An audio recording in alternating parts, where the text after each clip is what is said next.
త్వరలో జరగబోతున్న సార్వత్రిక ఎన్నికల్లో విశాఖపట్నం నగరానికి సంబంధించి ఒక కీలకమైన నియోజకవర్గం విశాఖపట్నం నార్త్.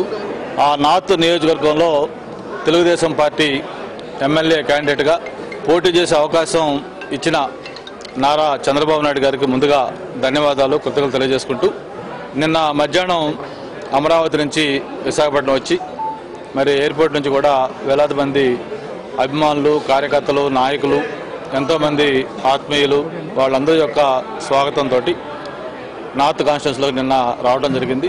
వచ్చి నిన్న 1-2 గుళ్ళు కూడా దర్శించుకొని ఆ స్వామి యొక్క ఆశీస్సులు తీసుకొని రాత్రి కార్యకర్తలకు సంబంధించిన ఒక ముఖ్యమైన మీటింగ్ కూడా పెట్టుకోవడం జరిగింది. ఈరోజు మన గౌరవ ముఖ్యమంత్రి గారు ఎలక్షన్ల పర్యటనలో భాగంగా మరి మార్నింగ్ విజయనగరం చూసుకొని ఇప్పుడు విశాఖపట్నం వస్తున్నారు 1 o'clockకి. ఈ మీటింగ్ అయిన తర్వాత ఈవినింగ్ అందరూ నాయకులతో కలిసి కూర్చొని నార్త్ ప్రచారం సంబంధించిన స్ట్రాటజీ ఏంటి, ఎక్కడెక్కడ తిరగబోతా ఉన్నాం, ఎలా తిరగబోతాం, ఇవన్నీ కూడా వ్యూహం ఒకటి ఫైనలైజ్ చేసుకొని త్వరలోనే ఆ పథకం కూడా మొత్తం కంప్లీట్ చేయబోతా ఉన్నాం. రేపు 21న ఈ నామినేషన్ కార్యక్రమానికి ముహూర్తం పెద్దలు నిర్ణయించారు. దానికి ఒక డిసిషన్ తీసుకొని దాన్ని ఎలా చేయాలి, నామినేషన్ ఆ ఏర్పాట్లు కూడా మాట్లాడుకుంటూ చెప్తా ఉంది. గత 5 సంవత్సరాలుగా రాష్ట్రంలో జరిగిన డెవలప్మెంట్ కానీ, వెల్ఫేర్ కానీ ఈరోజు ప్రజలకి కరెక్ట్గా తీసుకెళ్ళగలిగితే అంతకు మించి వేరే మనం ఎలక్షనరీకి ఏమీ చేయడం అవసరం లేదు. ఎలక్షన్ అనేది ఎస్పెషలీ విశాఖపట్నం సిటీలో అన్ని కాన్స్టిట్యున్సీలో కూడా వన్ సైడ్ జరగబోతూ ఉంది. ఎందుకంటే ఎన్నో ఏళ్లగా చేయని అనేక కార్యక్రమాలని ఈ 5 సంవత్సరాల్లో కంప్లీట్ చేయడం జరిగింది. డెవలప్మెంట్, వెల్ఫేర్తో పాటు లాంగ్ పెండింగ్ ఇష్యూస్, ఈ స్థలాలు క్రమబద్ధీకరణ, 62,000 మంది కుటుంబాలకి ఒక భద్రతా భరోసా కల్పిస్తూ ఆ పట్టాల పంపిణీ కార్యక్రమం ఒక పండగ వాతావరణంలో ఆ కార్యక్రమం చేసింది ఎవరు కూడా ప్రజలు మర్చిపోలేకపోతా ఉన్నారు. అంతేకాకుండా 2014 అక్టోబర్ 12 హుదూద్ వచ్చిన తర్వాత విశాఖపట్నానికి జరిగిన నష్టం చూసిన తర్వాత మళ్ళీ విశాఖపట్నం కోలుకుంటుందా, మళ్ళీ ఆ పూర్వం వస్తుందా అని చెప్పి అందరూ కూడా ఒక అనుమానం పడ్డారు. అటువంటిది కేవలం 10 రోజుల్లో ముఖ్యమంత్రి స్వయంగా ఇక్కడే ఉండి చేసిన కార్యక్రమాలు, రీహాబిలిటేషన్ కానీ లేకపోతే రిలీఫ్ కానీ, ఇచ్చిన డెవలప్మెంట్స్ కానీ మనం చూసిన తర్వాత హుదూద్కి ముందు, హుదూద్ తర్వాత విశాఖపట్నం ఎలా ఉందో మనం చూస్తూ ఉన్నాం. ఈరోజు ఇది విశాఖపట్నం అనేది మన రాష్ట్రం కాదు, మన దేశం కాదు, ప్రపంచంలోనే ఒక ప్రత్యేకమైన గుర్తింపు, గౌరవం తెచ్చుకునే విధంగా విశాఖపట్నం నగరం అంతర్జాతీయ స్థాయి గుర్తింపు తెచ్చుకుంది. ఒక స్మార్ట్ సిటీగా, ఒక సిటీ ఆఫ్ డెస్టినీగా, ఒక హ్యాపెనింగ్ ప్లేస్గా వైజాగ్కి ఆ ఇంపార్టెన్స్ ఉంది. మళ్ళీ మన ప్రీతం ముఖ్యమంత్రి చంద్రబాబు నాయుడు గారి నాయకత్వంలో త్వరలో మళ్ళీ కొత్త ప్రభుత్వం ఏర్పడిపోతూ ఉంది. ఆయన నాయకత్వంలో వైజాగ్ నార్త్ కాన్స్టిట్యున్సీ సంబంధించి ఒక విజన్, ఒక మాస్టర్ ప్లాన్, ఒక కాంప్రహెన్సివ్ ప్లాన్. ఎందుకంటే ఇది నేను నిన్న కూడా మా నాయకులతో చెప్పడం జరిగింది. నార్త్ అనేది it's a mixing of all combinations. అటు ధనిక వర్గాలు ఉన్నారు, పేదలు ఉన్నారు, మధ్యతరగతి ఉన్నారు, స్లమ్స్ ఉన్నాయి, అలాగే ఉద్యోగస్తులు ఉన్నారు, నార్త్ ఇండియన్స్ ఉన్నారు, అన్ని కులాల వాళ్ళు ఉన్నారు, అన్ని మతాల వాళ్ళు ఉన్నారు. It is the perfect combination of all mixing అనమాట. అందుకే యూనిటీ ఇన్ డైవర్సిటీ దానికి ఎగ్జాంపుల్ నార్త్ కాన్స్టిట్యున్సీ. మరి ఇటువంటి నార్త్ కాన్స్టిట్యున్సీ నుంచి నేను పోటీ చేసే అవకాశం నాకు కలగటం చాలా సంతోషం. వాటన్నిటికంటే ప్రధానంగా ఇంకొక ఇంపార్టెంట్ ఏంటంటే ఇక్కడ తెలుగుదేశం పార్టీ నాయకులు కానీ, కార్యకర్తలు కానీ ఒక కసిగా ఉన్నారు. ఎంత కసిగా ఉన్నారంటే ఎప్పుడెప్పుడు మా అభ్యర్థిని అనౌన్స్ చేస్తారా, మేము ఆ అభ్యర్థిని హక్కును చేర్చుకోవాలి.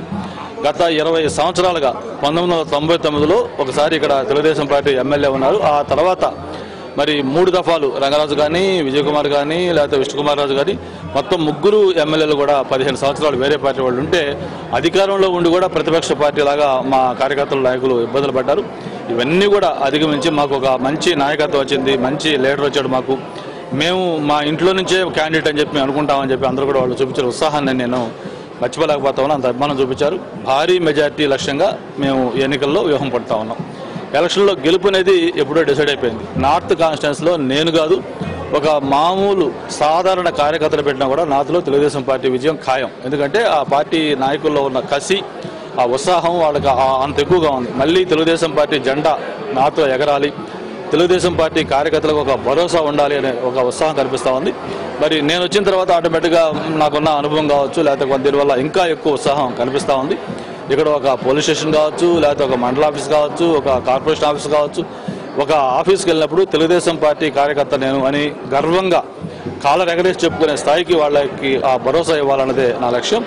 వాళ్ళకు ఇంకోటి మాట కూడా చెప్పాను, నార్త్ కాన్స్టిట్యున్సీకి ఎవరైనా తెలుగుదేశం పార్టీ కార్యకర్తలు కానీ నాయకులు కానీ ఇబ్బంది పెట్టాలంటే మీ చుట్టూ కూడా గంటా శ్రీనివాసరావు అనే ఒక లక్షణ రేఖ మీకు ఉంటుంది. మిమ్మల్ని తాకాలంటే నన్ను దాటి మీ దగ్గర రావాలి, మీకు అటువంటి భరోసా ఇస్తానని చెప్పి కూడా నేను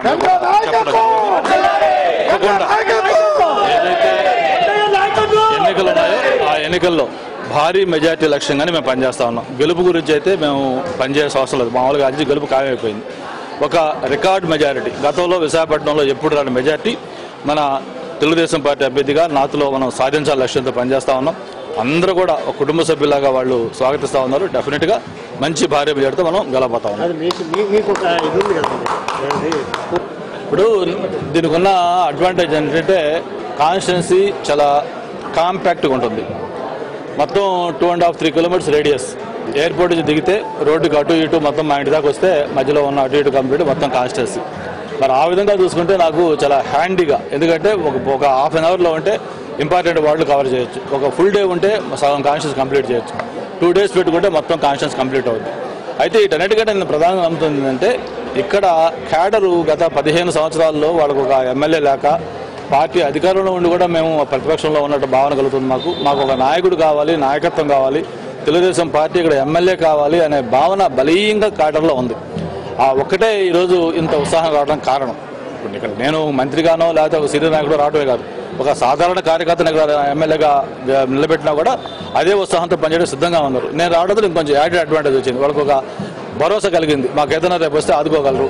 అలాగే కొంత డెవలప్మెంట్ గురించి కూడా కొంతమంది ఏదో బయట దుష్ప్రచారం చేస్తూ ఉన్నారట, మాకు ఓటు లేకపోతే రేపు ఈరావు అని. ఇది ఎవరి జాగీరు కాదు. నేను ఒకటే చెప్తా ఉన్నాను, ఈరోజు రాష్ట్రంలో ఏదైనా ఒక కార్యక్రమం చేస్తే అభివృద్ధి కానీ, సంక్షేమం కానీ, హౌసింగ్ కానీ, పట్టాలు కానీ, లేకపోతే అన్న క్యాంటీన్లు కానీ, లేకపోతే ఇంకోటి కానీ చేస్తే అది తెలుగుదేశం ప్రభుత్వం చంద్రబాబు నాయుడు నాయకత్వంలో ఈ ప్రభుత్వం, మా ప్రభుత్వం, మన ప్రభుత్వం చేసింది.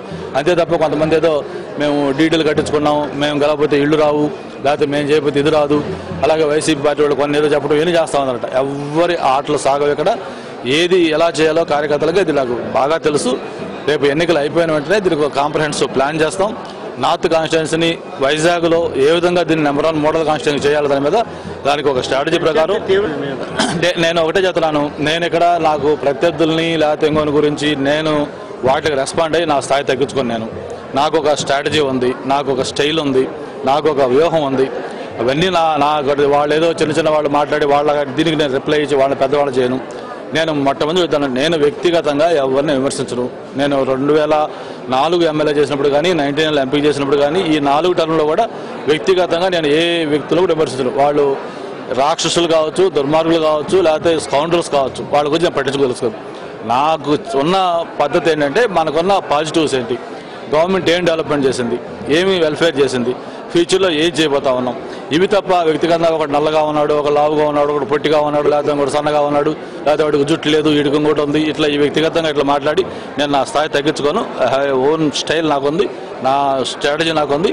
నాతులో మీరే చూడబోతా ఉన్నారు. మళ్ళీ కౌంటింగ్ అప్పుడు మీరు మళ్ళీ అందరూ ఉంటారు. మేము ఏదైతే లక్ష్యం పెట్టుకున్నాం ఆ లక్ష్యం కంటే ఒక్క ఓటైనా ఎక్స్ట్రాతో గెలుస్తాను తప్ప వేరే రెండో ఆలోచనే లేదు. ఆ క్యాడర్ నేను చూసిన తర్వాత నాకైతే ఇంకా నమ్మకం పెరిగింది. అనుకున్న మెజారిటీ కంటే ఇంకా ఎక్కువ తెచ్చిన